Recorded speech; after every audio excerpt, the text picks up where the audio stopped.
Welcome to episode 7 of the Energy Balance Podcast. I'm Jay Feldman of jayfeldmanwellness.com, and joining me today is my good friend Mike Fave of sapiensystems.com. Today, we're going to be talking about the different macronutrients, so carbs, protein, and fat.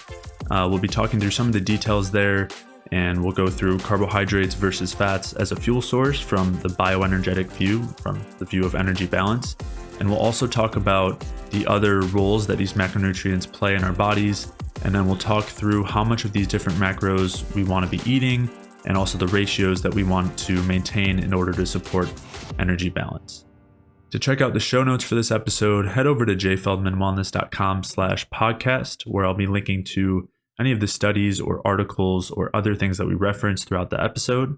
And if you're dealing with any low energy symptoms, whether that's fatigue or brain fog or weight gain or any sorts of chronic health conditions, or if you're just looking to optimize your health, head over to jayfeldmanwellness.com/energy and sign up for a free mini course on energy balance, where I'll be walking you through the things that you can do to support energy production and the things that you'll want to avoid in order to make sure that you don't block that process. And with that, let's get started.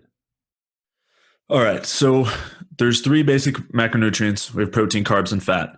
And one of the main areas of contention is which of these is the best fuel. And most people are looking at carbs and fats as the main fuel here. And that's because protein is used more as a structural component and less often as a fuel component. And we'll talk about why that is. But the big question that most people will discuss is whether carbs or fat are better as a fuel and why one might be better than the other. So let's start by talking about those, some of the different myths or ideas that are circulating about each of them, and then kind of the functions that each of them play.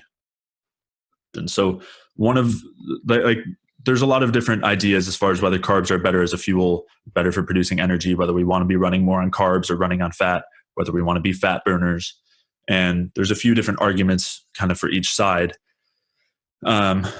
So one of the main arguments in favor of people talking about wanting to use fat as a fuel, wanting to be a fat burner, is they'll talk about fat being a more efficient fuel, where that fat holds more energy in each molecule. Each molecule of fat holds more energy. So for these reasons, fat is better from an energy standpoint, which is of course that main lens through which we're looking at all of these factors. So let's start with that and just talk about why that's not. Well, why that's true, it doesn't mean that fat is actually better from an energy standpoint. So I guess before you even get into the nitty gritty of the physiology or anything like that, I guess the easiest part to start with is the fact that, number one, you need carbohydrate to run on, period. Like your body, you need some type of carbohydrate. There's never going to be a point where you're not going to have carbohydrate. And so a lot of the arguments to talk about in favor of fat burning involve the idea, well, your body produces its own carbohydrate, so why would I have to ingest it? I can just use gluconeogenesis, which is essentially exactly what it sounds like, the creation of new glucose, and it is from amino acids generally by the liver. So when you don't have enough carbohydrate coming in, you use gluconeogenesis. Your body uses technically cortisol and stress hormones to break down proteins and provide amino acids for the liver to turn those amino acids into glucose. So in the case that you don't have enough carbs going in and you're purely running on fat, you still are producing carbs. They're that important. And using those carbs or getting those carbs requires a stress pathway. It requires an adaptive hormone to produce those carbs. So just in and of itself, you are signaling to your body, hey, I don't have enough carb present. I need to rely on these adaptive hormones. Even if you have adequate fat, even if you have enough fat that you need, or you're intaking enough fat, still certain tissues require that carbohydrate component. So before you even get to what happens on a cellular level or what happens in the mitochondrial level, just in general, you need to use adaptive stress hormones to produce carbohydrate when you are only intaking fat. So from there, the argument in my mind is just, it sort of becomes slightly invalid at that base level, just because you have to do that. Yeah. So the main point that a point that other people will make who are in favor of low carb or no carb is will say that, oh, you don't need to eat carbs because our body will produce them ourselves. And the assumption there is that there's no cost or like no reason for us not to want that to happen. And what you're basically saying is, A, yes, our bodies will create carbs, and that's because they're extremely important, they're required, they're necessary, and we'll talk about why that is.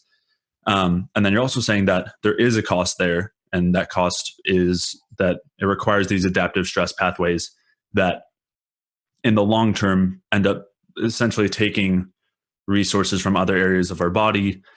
But they also, because they're part of these stress pathways, they signal other stress pathways. So if these kinds of things continue over time, it's basically a suggestion that our environment is not ideal. And because of that, it leads to the depression of our metabolism, the depression of thyroid hormones, reproductive hormones, all of those other factors, because it requires this adaptive stress pathway in order to maintain this nutrient that we require, but in order to produce it ourselves.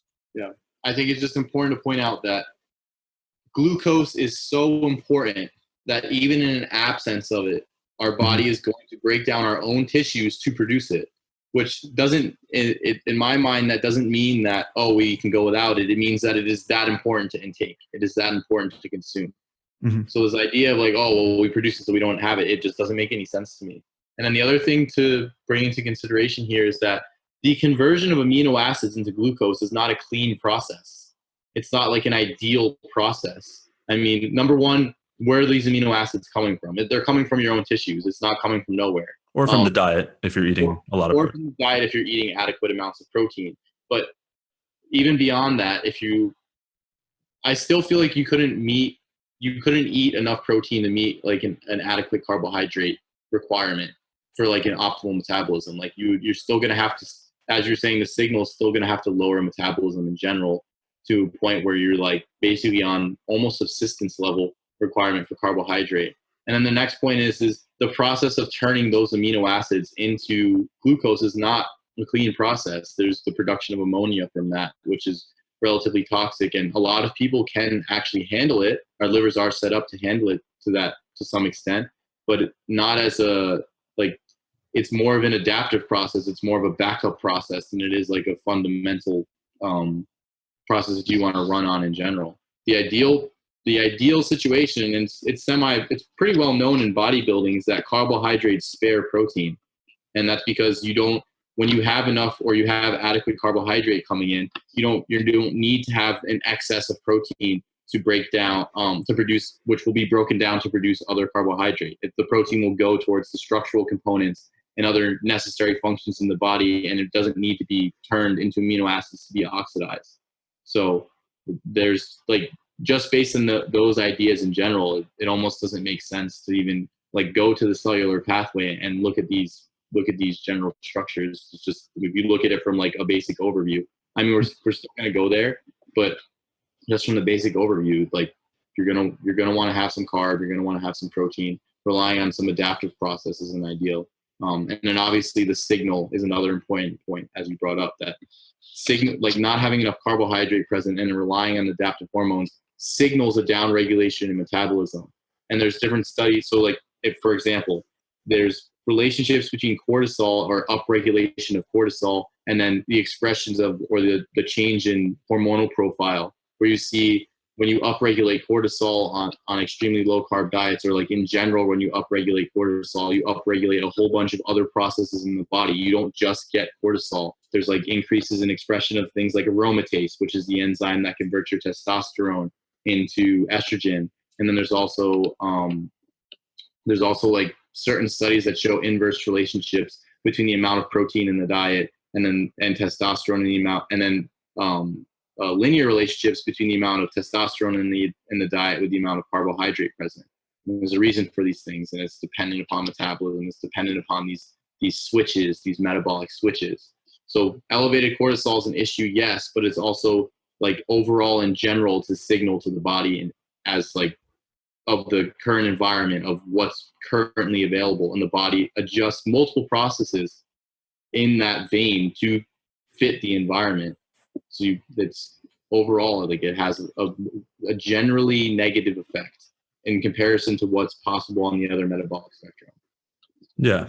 And it's not just cortisol, it's all the stress hormones, even the less extreme ones, which is important to mention because some people in favor of low carb or low or no carb will say, yeah, it doesn't require, like at first you have a lot of cortisol, but then you only have elevated levels of glucagon and maybe some adrenaline. But those are stress hormones as well. We talked a little bit in the episode about blood sugar, about how elevated glucagon is basically the key feature of diabetes and is increased when we have low energy, essentially, low cellular energy. So, so to kind of summarize what you're saying, a couple of the main points were that even if we're getting the carbohydrate that we need from protein that we're eating, the protein eventually getting converted to glucose, is that requires stress pathways. So even if it's not breaking down your own tissue with cortisol, it's still going to be driving these stress pathways, although to a slightly lesser extent than if it was breaking down your own tissues. And that leads to a downstream cascade of effects that ends up dampening our metabolism and taking resources from other areas. All the things that we talked about earlier that happen when our bodies essentially are operating on a lower energy level. Yeah. I think it's go ahead. No, that's fine. Go. No, finish your point, and then I don't know where I was going. So it went. Yep, it went. What I was gonna say is, I think there's like prime examples of people like in the low carb and paleo communities and even carnivore communities where they're having blood tests come out and they're posting them online, and they have ridiculously high cholesterol levels. They have testosterone levels in the dirt, and their thyroid panels look terrible. And they don't have carbohydrates. So, and then you have a lot of them aren't posting what their cortisol levels look like, or what their prolactin levels are, or what estrogen levels are, what catecholamine levels are, and things like catecholamine, adrenaline, things like that. So, like when you look at these, you don't even necessarily need them. If I have a guy who's like working out consistently and eats pretty well, and he comes to me and he shows me a testosterone level of 300, it's like, yeah, you got something going on. Mm-hmm. Like that's not necessarily, like that's even by the current standards, which are, I mean, you can consider them low for testosterone, even by the current standards, which continue to drop. 300 is very low. 300, depending on your age range, especially 300 is very low. And then when you start to look at things like your cholesterol in ridiculous ranges, like that's indicative of some type of metabolic issue. It doesn't mean like it doesn't necessarily mean that cholesterol is a problem. That cholesterol itself is the problem. It just means that the cholesterol isn't being moved into a particular function. Yeah. And so when you have that elevation, and it's oftentimes a sign of hypothyroidism. When you have that elevation of cholesterol like that, you sit there and think, probably a thyroid function, probably something going on with thyroid, or maybe an infection or something like that. Those are things that would elevate cholesterol like that. I mean, go ahead. Even beyond, the thyroid is kind of almost a sidestep. The main factor there is that when you have high cholesterol, it means that it's not being converted to downstream hormones, like the protective hormones. So therefore, and that is metabolically regulated. So it's just a sign of a low energy state, a low metabolism. And so all of this, again, kind of circling back, zooming back out, this was based on the argument that, we don't need to eat carbs because our body makes them ourselves. But as we talked about, making them ourselves requires the stress pathway. It also only ends up providing you with the minimum amount required for function, which is something that you really briefly mentioned, but it's an important point, which is that, and we'll talk about why carbs are important and why we don't want to just get by on the minimum. But that's just an important point to consider, is that it's not like we're producing the same amount of carbs that we would be using if we were eating a higher carb diet. And then also the minimum doesn't mean that if you're going over the minimum amount that you need, that you're going to get fat. And this goes back to our other conversation on the idea of calories in, calories out, and metabolic efficiency and things like that. Just because you're not meeting the base minimum requirement that your body needs to survive does not mean that if you eat more than that, you're going to get fat. That's entirely not how the process works. Right. So if you want to understand where we're coming from with that, then I would go take a look at the previous episodes where we discussed that, because we go into greater detail onto why. Yeah, that was the first episode on energy. And I'll link to some articles on that too, because it's an important point. So moving on from that argument, one of the next arguments is that, fat holds, as far as which one is better from the energy standpoint, people say that fat holds more energy and it's also more efficient. they're kind of two different points. But when we're talking about energy availability and energy production, and we talked about this again in that calories in, calories out conversation, the potential energy held in macronutrient in this case, whether it's carbs or fat, isn't really relevant because typically the limiting factor is the conversion of that macronutrient to energy. And so that's another way of saying that the efficiency of the energy production system is more important than how much potential energy is there. And so what I'm kind of getting at is that because, and we'll talk about why, but because fats are less efficiently used as a fuel in mitochondrial respiration, they are burned slower, essentially. There's all these basically breaks in the system that slow down the process. So it does end up being, I mean, it depends what you mean by efficient, but you can last longer burning fat, but you're going to produce less energy from it because when you burn fat for fuel through the process of mitochondrial respiration, you end up slowing down that whole process. So even though primarily burn fat, not just burn fat in general, because when we get, I'm talking on like an individual cellular level. So like, I just want to clarify that because we're going to get later the idea of partitioning, right? So it's not, we're not saying when you burn fat overall, it's just like on a specific cellular level, like the very basic, on the very specific mechanics. When you burn fat, it slows down the metabolic apparatus to some extent as compared to something like glucose. Yeah, and it's less efficient, and we'll talk about all that. But yeah, so the main idea there being that just because a molecule of fat holds more potential energy than a molecule of carbohydrate doesn't mean it's a better energy source. That's kind of like just the baseline counter argument there. And then the last common myth that we hear a lot is talking about insulin. So insulin does get released in response to consuming carbohydrates, and it does help those carbohydrates enter the cells. And there's the reason, like the myth is basically that driving more insulin leads to insulin resistance, and then that causes weight gain. And insulin resistance does cause weight gain, but it's not caused by too much insulin. And we talked about that a decent amount in the blood sugar episode, and I also have a couple articles on that.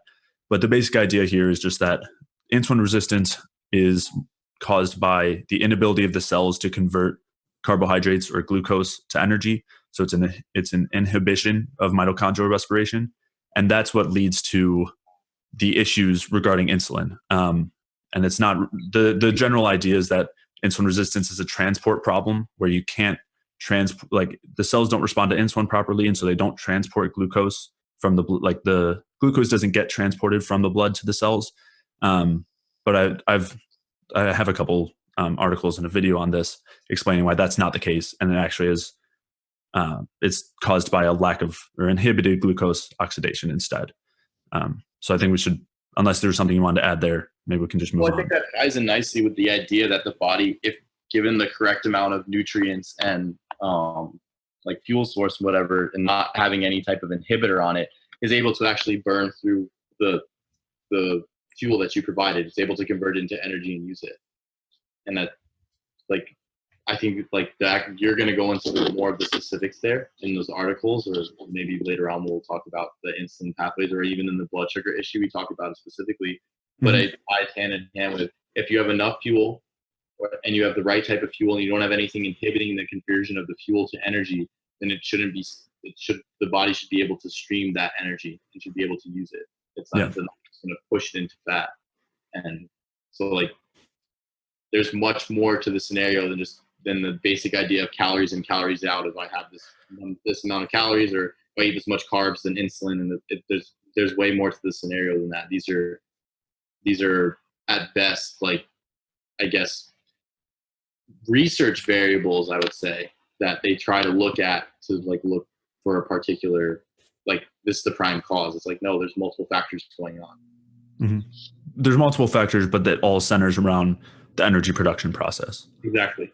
If the energy production process takes center stage, and then it's how are these different factors affecting the energy production process, and then like how are they interrelated, which is we have our core component there, and then there's the factors around it, essentially. Yeah. So we started off talking about the need for glucose and why glucose is required, or the fact that glucose is required, and we know that because if we don't eat it, we still produce it. And there's an important reason why glucose is required, and I think we should touch on that now, which is basically that, especially in our nervous system and in our brains, glucose is basically, I should start by saying that fat can't be used for fuel in our nervous system, especially in the brain. So the reason for that, people bring up the ketone thing. So I just want to.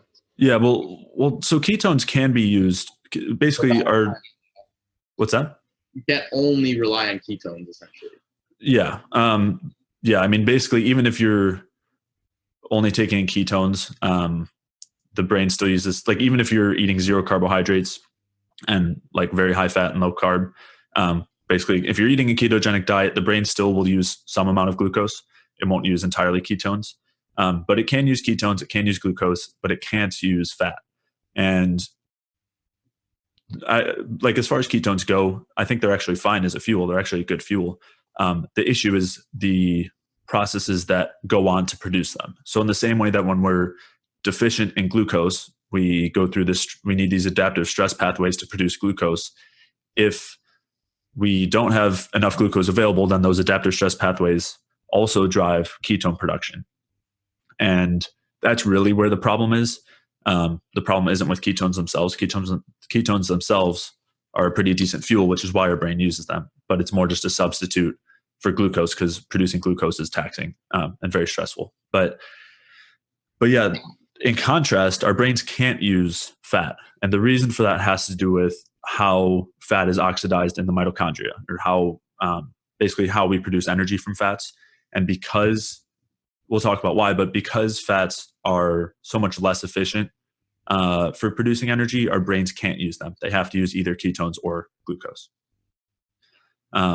which takes us to that process. So basically, why is it that glucose specifically, but also ketones, why is it that those are why is it that the energy production with those fuels is so much better than with fats? And there's basically two reasons, and we'll just kind of, I don't want to take too much time talking about the in-depth physiology, but we'll at least touch on it. So there's two main differences between burning or oxidizing carbs and fats as a fuel. And the first one is the amount of FADH2 and NADH that are produced. And the second one is carbon dioxide production. So when we're burning carbs instead of fats, or I guess I should say fats instead of carbs, when we burn fats, we produce a much higher ratio of FADH2 to NADH. We produce a lot more FADH2 and less NADH. And we produce a lot less carbon dioxide, CO2. And this causes, this leads to a bunch of downstream effects that very drastically regulates mitochondrial respiration. So when we're burning fats as a fuel, we have higher FADH2 and lower NADH, and that leads to greater production of reactive oxygen species along the electron transport chain. And then it also leads to a lower NAD to NADH ratio. And then both of these things have downstream effects that ends up slowing down the entire process of mitochondrial respiration. So it slows down the citric acid cycle, it slows down glycolysis, and part of this helps direct fats into the mitochondria for energy production, but it also just slows down the entire process. And this is both these effects, and then also the effects of CO2 are why we use fat as a fuel when we're starving. It's because it's easier to store and because it burns slower. It basically, all of these systems work together to slow down our general metabolism, so that way we can survive longer. And there's a reason for that. There's a reason that these are, like, they are used for that process, and that they signal the slowing down. Like, it's done on purpose. It's not because they're terrible, it's because it makes the most sense. Right, exactly. And so then the CO2 production, basically, when we burn fat, we produce a lot less carbon dioxide, about 30% less. And this has two main effects. So one is that higher carbon dioxide produced at the cell increases oxygenation of the cell. And this is through the Bohr effect, where the offloading of oxygen from the red blood cells from hemoglobin increases when you have more CO2 present at the cellular level. So basically more CO2 means more oxygenation. And when you're burning fat, you have less CO2. So you have less oxygenation of the cell, which helps to slow down mitochondrial respiration. And then you also have some other protective effects of CO2 that you have less of when you're burning fat. So CO2 is actually pretty effective at protecting against reactive oxygen species and reactive nitrogen species. So these are both just like damaging factors in the cells. That are byproducts of energy production to some extent. Yeah, they can be. They're also just byproducts of damage in general. Yeah. And so carbon dioxide protects against those things. So those are like on the deeper level, those are the two main things that are differences between mitochondrial respiration between fats and carbs. And those are why carbs are more efficient on that cellular level. It's why our brains can't use fats as a fuel because of these different effects. And ketones are more similar to glucose in how in both of those effects too, which is why our brains can use ketones. So I do have an article that details all of that a little bit more. It goes through it all in more depth. If you want to take a look at that, I'll link to it. But let's zoom out now. I mean, now that we've gone over that, let's zoom out and talk about like why that's relevant. I just wanted to add like a few things specifically on carbon dioxide. Sure. There's a lot of, I mean, this is, I think Chris Masterjohn has talked about this and some other important people, physiologists and whatnot. But basically, specifically for CO2, and everyone's like in the paleosphere and whatnot, the idea of vitamin K is all the rage. For activating vitamin K and having vitamin K function properly on some of the proteins, it requires CO2. It's not going to, at least as far as I understand, you're not going to be able to use vitamin K appropriately and carboxylate the proteins I think is GLA proteins appropriately without CO2. And then there's also talk about, basically Ray discussed it based on Gilbert Ling's work, essentially, that carbon dioxide in general has a stabilizing effect on proteins and structure of the body overall. Yeah. So like the idea that carbon dioxide is just a gas and it just diffuses outside of the body once after you go through cell respiration in general, it's like there's actually a direct function of carbon dioxide. And overall, the interplay between carbon dioxide and oxygen is like key, not only in our own bodies with the Bohr and the Haldane effects and the different concentrations of carbon dioxide at the cell and oxygen at the lungs, but also in the interplay in the environment between plants and the organisms that live in the environment, where there's an interplay and an exchange essentially where the carbon dioxide that we exhale, plants are going to fix into sugar with sunlight and then produce oxygen, and we're going to use that oxygen to burn those products and then produce carbon dioxide. So it's like a beautiful system that works back and forth with each other just across the entire environment. And so even you have it as a specific, like extremely beneficial component in the body. You also have it like as that interplay between carbon dioxide and oxygen as like a valuable and extremely key component of the entire, like I would say, biosphere in general. So they're like, overall, they have like, I think, in my opinion, they have like very primordial importance in the body. And a lot of people think of carbon dioxide as just a gas. And in some of like Ray's writings, and I think based on some of Gilbert Ling's work, which I'm not as well versed in, carbon dioxide almost has like, you can see it almost more as like a general like stabilizer or a general like, it almost like it has a hormonal effect in the current medical context in and of itself. And like, I guess another function that people don't really talk about with is that it actually is the vasodilator.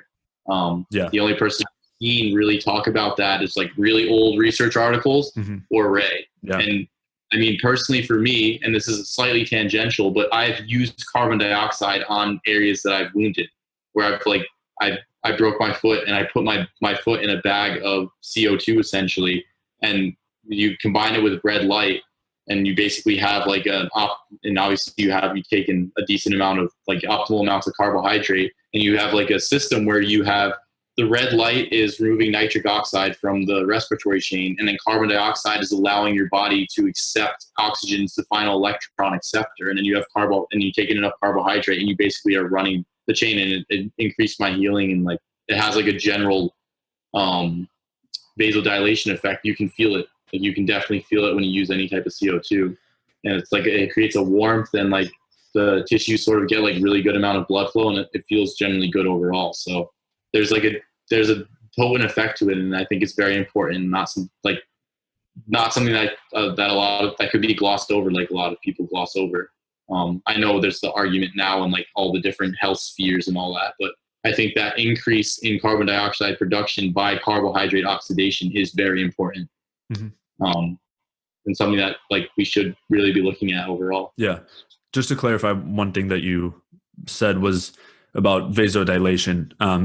In the mainstream, I mean, in textbooks, they'll talk about carbon dioxide being one of the primary vasodilator, which it is. But a lot of people think of nitric oxide as the primary vasodilator.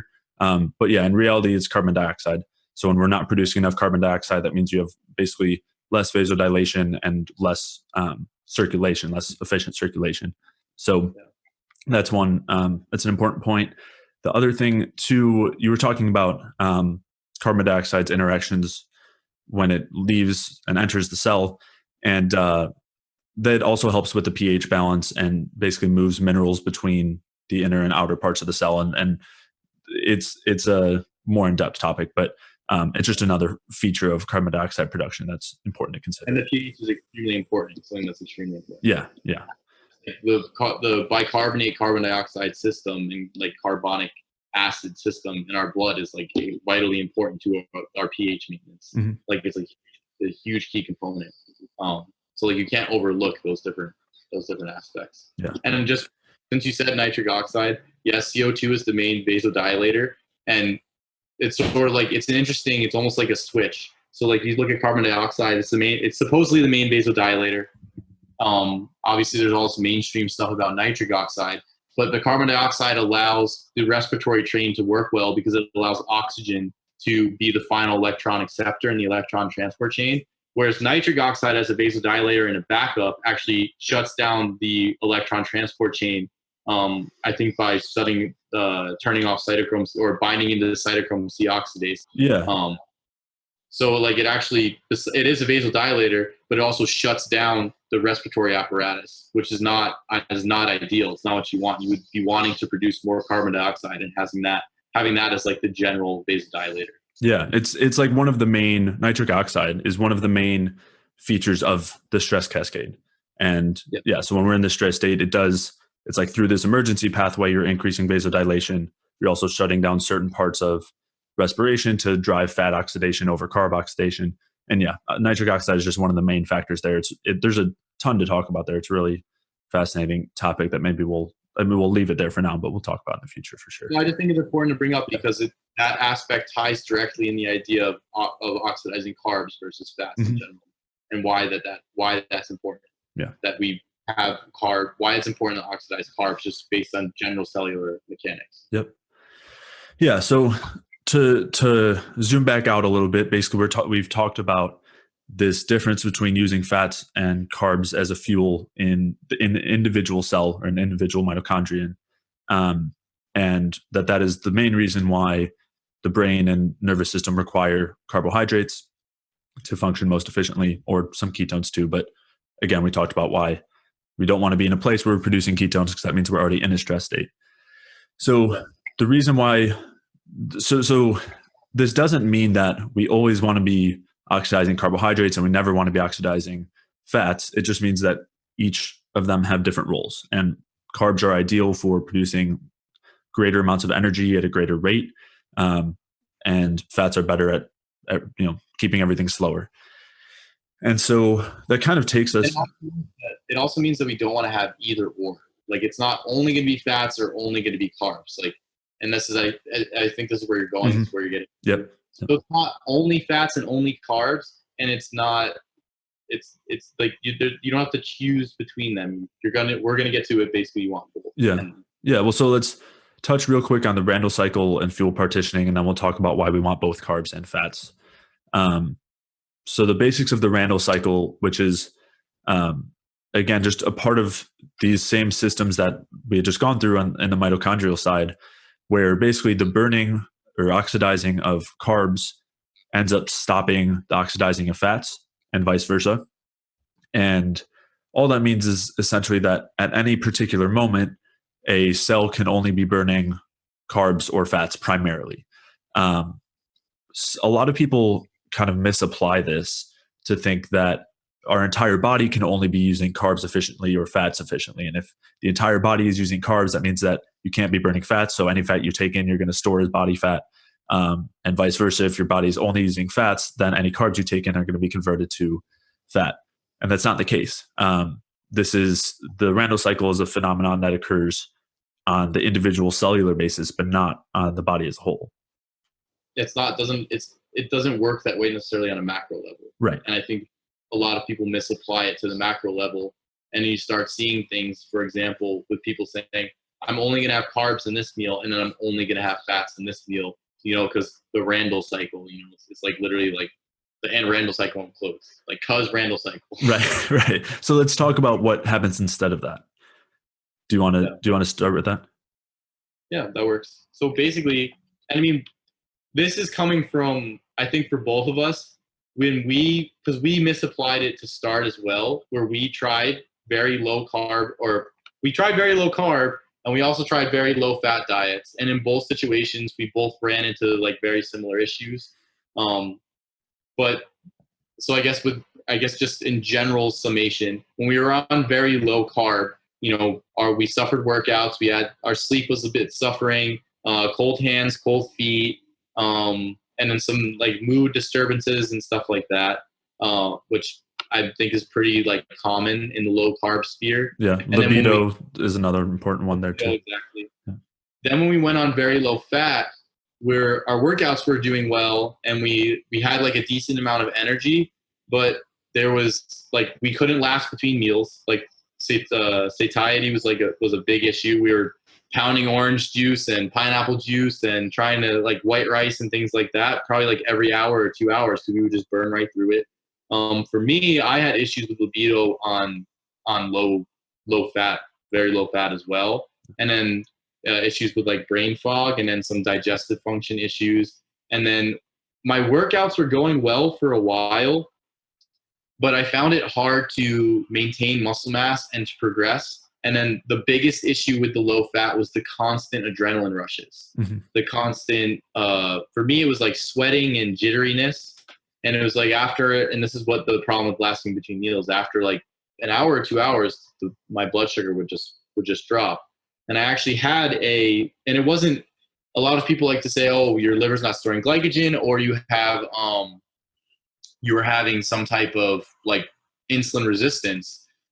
I actually had gotten lab work done during the very low fat period, and my hemoglobin A1C, which is a measure technically of insulin resistance or high blood sugar over an extended period of time, it was actually below reference range. It was below the reference range. My fasting blood sugar was in the low 70s. Mm-hmm. And I had taken my blood sugars directly after a meal and about an hour after the meal to see the change, and I was never over 90. So it wasn't necessarily a blood sugar issue in the sense that like I was insulin resistant. I was actually extremely insulin sensitive. Yeah. And that was part of the issue in the situation. It was just burning through everything so fast. Mm-hmm. So what we both came to, and we spent time talking about this. We were like, well, what if we had fat and we had carbs together? That was basically, it was like, well, we tried either or, it didn't work. So the only option that was left for us was, okay, we're going to have fat and carbs together. And so what we essentially realized when we did this, and I guess I'll speak for myself on this one, and then you can offer, is that there seems to be some type of partitioning effect in the body, where when you have both fat and carbs together, your body will basically partition the carbs towards particular function and partition the fat towards particular function. So the way I sort of broke it down in my mind was your muscles technically or generally burn fat at rest primarily. So the way I saw it was, with adequate fat intake, the fat would go towards my muscle, would be oxidized by my muscle tissue, and then the carbohydrate would be spared for filling liver glycogen, organ function, and brain function, and things like that. And it actually, there's other beneficial effects of fat. We talked about some of them in the last podcast about just in general the effect of fat and digestion and things like that. But it does also have like a stabilizing effect on blood sugar in my experience, and it'll optimizing digestion and things like that, so that you can stretch the meal if you have adequate amounts of fat. So yes, basically we came down to the partitioning effect, and then the other thing was, and I guess Jay, you can expand on this one for me, was essentially that in the same way we've talked about cortisol being remedied by providing adequate glucose or adequate carbohydrate, and other adaptive hormones like glucagon being remedied by providing adequate carbohydrate for glucagon, but then for aldosterone you provide adequate salt or adequate minerals. Adrenaline or the catecholamines seem to be remedied by providing adequate amounts of fats. And when we're talking about fats, we're talking about saturated fats, saturated and monounsaturated fats with a preference towards desaturated.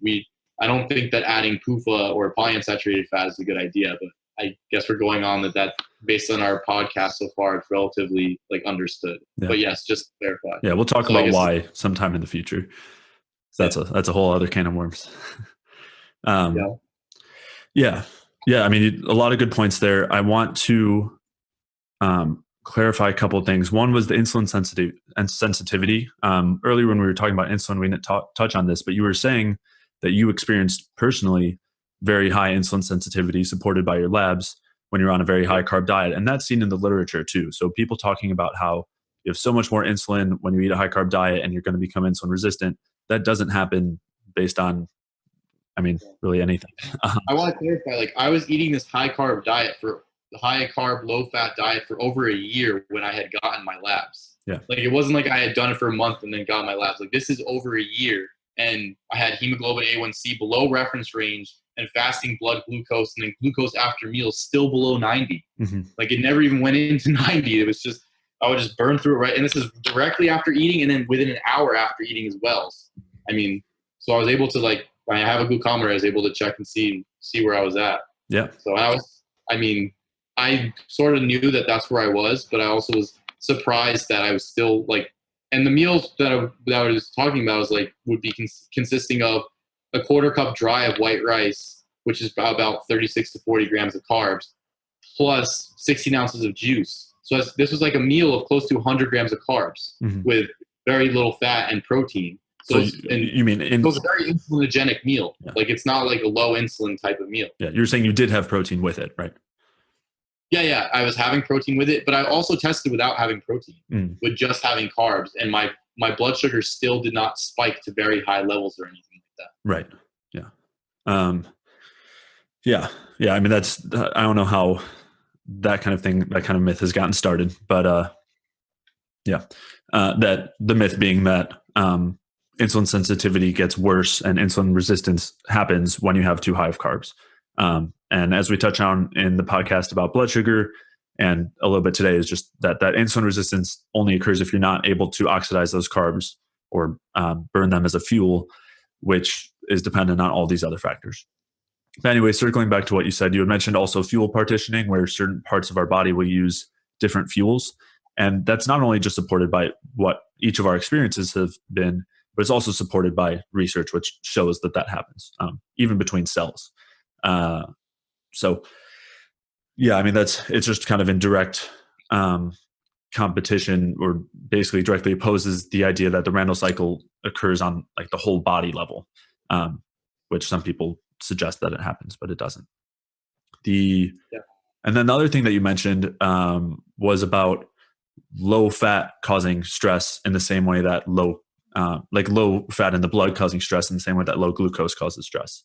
So we know that low blood sugar leads to the release of glucagon, and then if that is not enough, then adrenaline and then cortisol, and that those help to bring our blood sugar up, because we know that we need that blood sugar for fuel for our nervous system at the very least.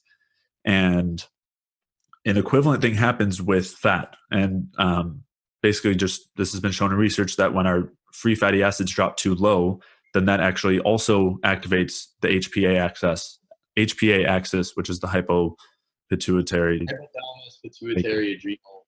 Yeah, thank you. Hypothalamus pituitary adrenal.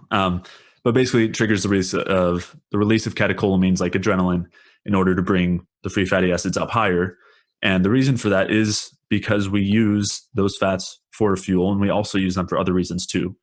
Um, and it's also been shown that when that happens, if you just administer free fatty acids, then that stops the catecholamine release. So it's basically the equivalent thing that happens with sugar or blood glucose, which suggests that in the same way that glucose is a required nutrient, and if we don't get it, we can produce it through stress pathways. The same thing happens with fat, where fat is another required nutrient, and if we don't get enough of it, we can produce it through stress pathways.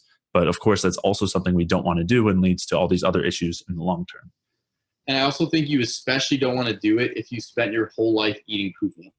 Yeah. I think utilizing catecholamines to undergo basically the breakdown of fats, which is called lipolysis, to like elevate your free fatty acids in the bloodstream if your fat stores are filled with PUFA is not a good idea. Yeah. Like it's not going to be helpful in the long run for your health. Right. So just to clarify, what you're saying is that these polyunsaturated fatty acids are problematic for all these reasons that we haven't talked about yet. But if you have a lot of them stored from eating them over time, then when you have low fat in your bloodstream, for example, you're not eating enough fat, your stress systems activate by releasing stored fat. And if that stored fat is the polyunsaturated fats, then that's going to be especially problematic. Yeah, exactly. Yeah. So let's talk. That's a nice transition to basically, in addition to fuel needs, why do we require carbs and why do we require fats? And so you could say that the main reason from the carb side is for fuel needs, that this is the primary fuel for our nervous system. At the very least, we would start out at needing about 150 grams of carbohydrates a day just for that. And from the fat standpoint, fat is also a fuel, but it basically serves other purposes as well. So we talked in the gut episodes about how important fat is for digestion, keeping it clear, bile production, all those things.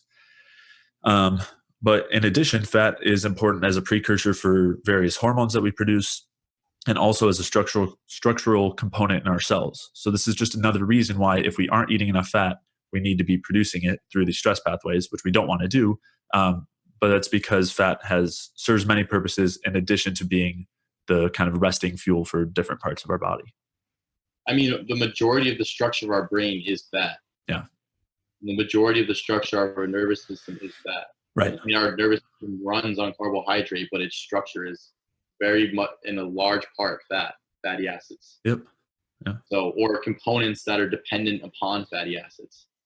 So it's important to, I mean, the other organs as well have different amounts of fat. So I just want to talk about like a few other components that fat has importance in. Sure. Besides, they're a little more specific besides just, so you touched on hormone production.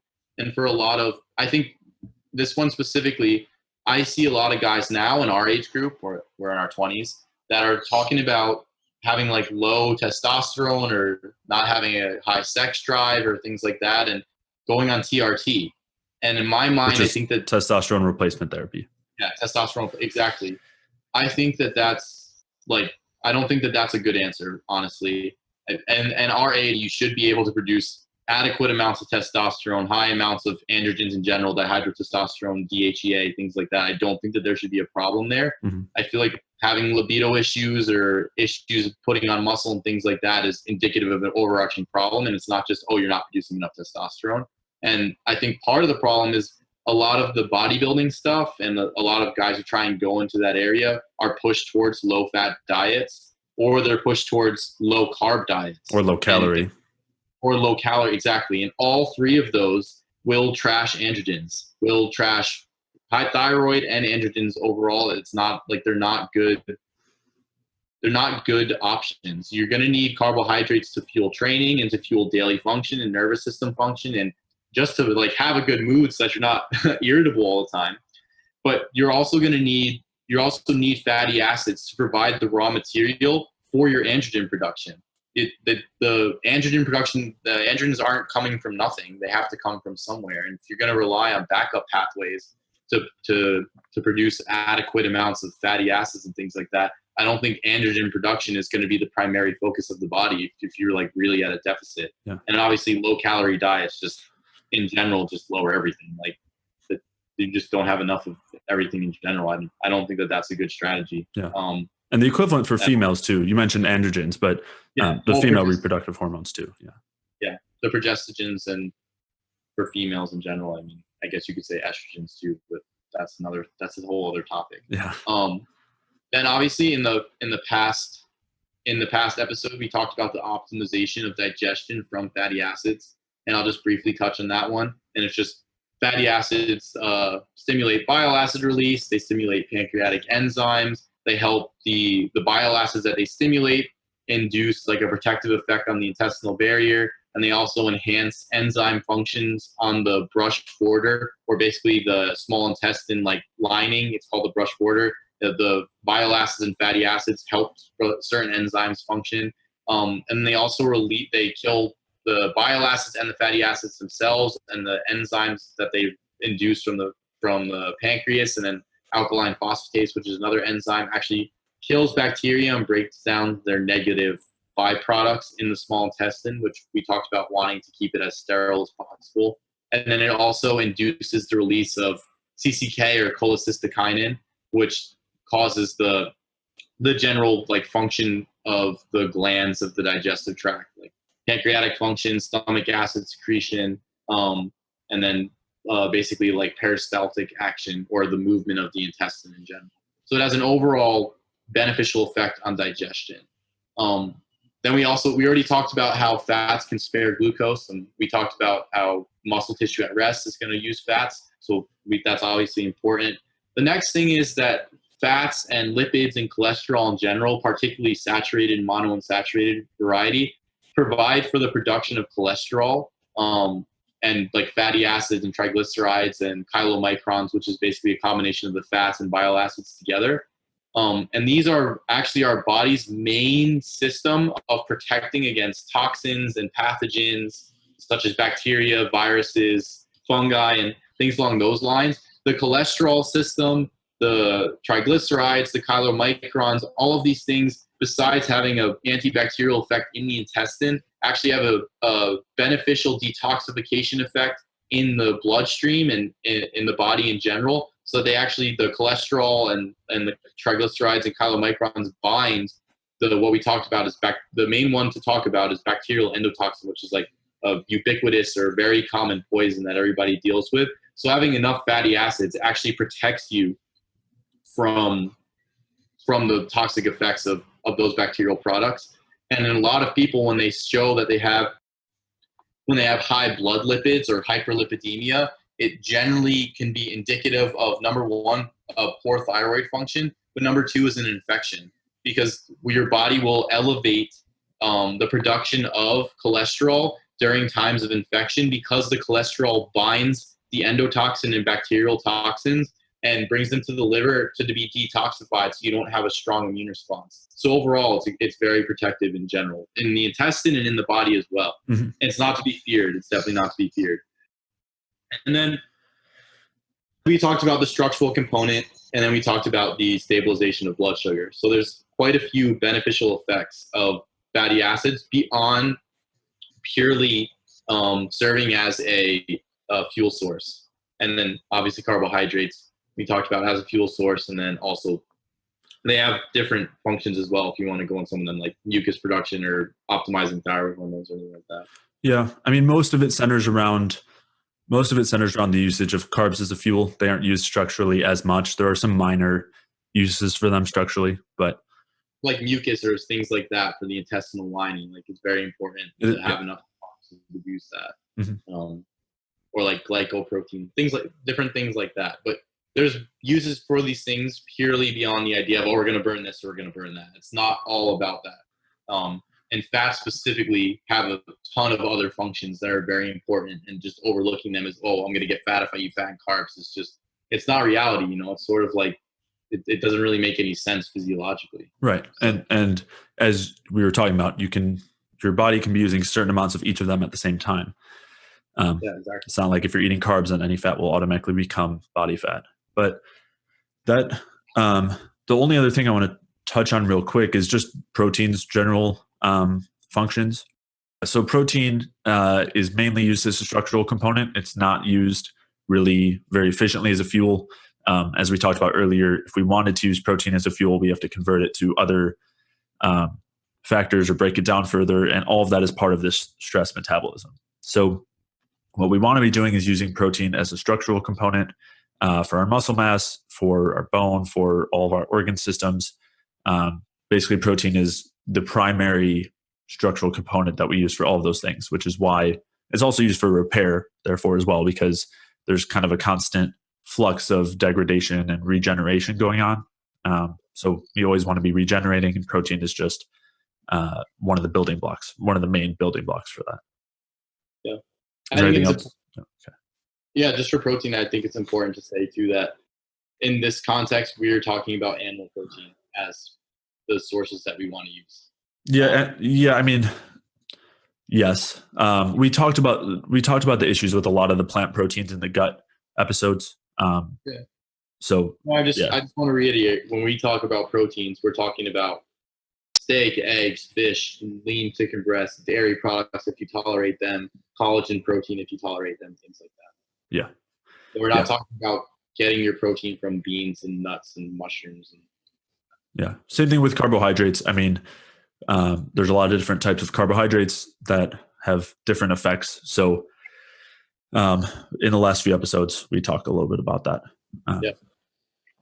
So as far as, what that kind of takes us to is we've talked through all the physiological effects of the different macronutrients and their different functions. So let's talk about what this looks like as far as like what we should do, what our diet, what an ideal diet looks like from the macro standpoint. And we'll kind of build from there, give some solid recommendations, I guess. Okay. So we'll I guess this is the practical application of all the theory that we just went over. Sure. So in general, I guess the easiest one to start with is protein. And protein is very simple. The idea is to get enough protein to meet your needs and not too much that you're oxidizing the protein or you're using it as a fuel source. Uh-huh. So from the research, we tend to see, or from my reading of the research, it basically comes down to about 0.6 to 0.8 grams per pound of body weight.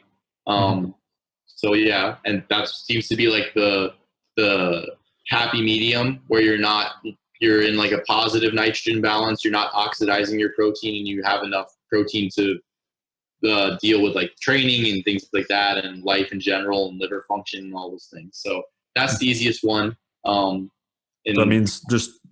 that means if you're 150 pounds, you're looking at about 90 to 120 grams of protein. Yeah, and it's basically, again, mostly animal sources, the types that we just listed: eggs, steak, dairy products if you tolerate them, lean chicken breast, different types of low fat, low polyunsaturated fat seafoods. So things along those lines. Basically, animal products are what we want to shoot for with that goal. Then the next one is carbs, and in most situations, I generally say probably about twice as many carbs as you have protein. So a 2-to-1 ratio of carbs to protein. So if you have 150 grams of protein and about 300 grams of carbs. At least. At least. And you can scale it up and down. I generally say to scale it up. If you're very sedentary, you may not need 300 grams of carbs a day. You may need a little bit less. So you scale it sort of up and down with your activity level. But I'd say at the bare minimum, we talked about this before, at the very bare minimum, I don't think going below 150 is a good idea. I don't think getting into ketosis is a good idea. I think if you're like extremely sedentary, you're just watching Netflix all day long, meet your 0.6 to 0.8 grams of protein, get your 150 grams of carbs. And if you were hungry for more, have more. And then the last one we get to is fat. And I tend to say about 20 to 30 grams of fat per meal from saturated, monounsaturated sources. Butter. So this is like butter, beef tallow, cocoa butter. The reason I don't say coconut oil, and I guess I'll let you talk about this one. It doesn't process the same, but Jay will get to that one. And just the reason I say 20 to 30 grams in a meal, that's generally what I tend to stick to for myself, and what I've seen other people find works for them as well. And so if you're doing a lot of activity, you may actually wind up needing more. So it depends on activity to some extent. Where this is just a general baseline. This is a starting point, sort of, to figure out what works for you and what doesn't. But at over 30 grams in a meal, if you're not very active, or you're not doing a lot of physical activity and things like that, working out, whatever it is, you can tend to get nauseous or too full with having too much fat in a meal. And this is especially for people who have been eating very low carb for a while. Their liver and gallbladder may not be used to that amount of fat yet. So I mean, low fat. Oh yeah, low fat, exactly. When they've had like very low fat diets, they may not be used to taking in more fat like that. So you can have like your liver and gallbladder can basically dump bile, and if it's been like stagnant for a while, it can be pretty uncomfortable. And it also can give some people the runs to start, because the fatty acids actually trigger all the digestive secretions. So when you wind up eating fat that first time, you just basically you can get the runs. It should pass after a while. But I usually say to stay below 30 to start, because after 30 that starts to really become prominent. And then when you get below 20 grams in a meal, depending on your size and how many calories you intake in general, if you're a 5'3", 90-pound woman, you may not need that much. But if you're a 6 foot, 200-pound man, you're going to want to at least be in that range to start, because you're not going to be able to get enough calories unless you're going to be slamming tons and tons of carbs, because the protein is already not as high. So these are the two macronutrients we're going to fit in. And essentially below that, I find that blood sugar starts to become, I guess, more chaotic. You don't last as long between meals, I guess is a better way to say it. And then androgen production starts to tank a little bit. And then over time, I start to get a little bit of brain fog, and I also can't eat as much calories without having enough fat. I mean, for me personally, I'm at, like, depending on my activity, 3,500 to 4,000 calories. So it's kind of hard to stay at 0.6 to 0.8 grams per pound of protein, and then and then less than 20 grams of fat in a meal, because then I have to eat endless amounts of carbs. So I think fat is very much necessary. And I just don't feel right, or I don't feel very good with less than 20 grams in a meal. Yeah. Yeah. And what you're pointing out is how much individuality there is. These are just very general recommendations. And of course, some people digest fat better than others. Same thing with protein and carbs. It depends on the type of each of these. These are just general guidelines. And along with that last one with the fat guidelines, is there's also research supporting that around 40% of getting about 40% of your calories from fat has the highest level of reproductive hormone production. Yeah. So that's just a good, basically, as far as macro ratio goes, we generally talk about 40% fat, 40% carbs, and 20% protein as a general guideline. Again, that can all vary, but that's just kind of a baseline to start with. And in talking about individuality and the variations here, using how you feel and what you have tastes for and cravings for is all really helpful. Because very important.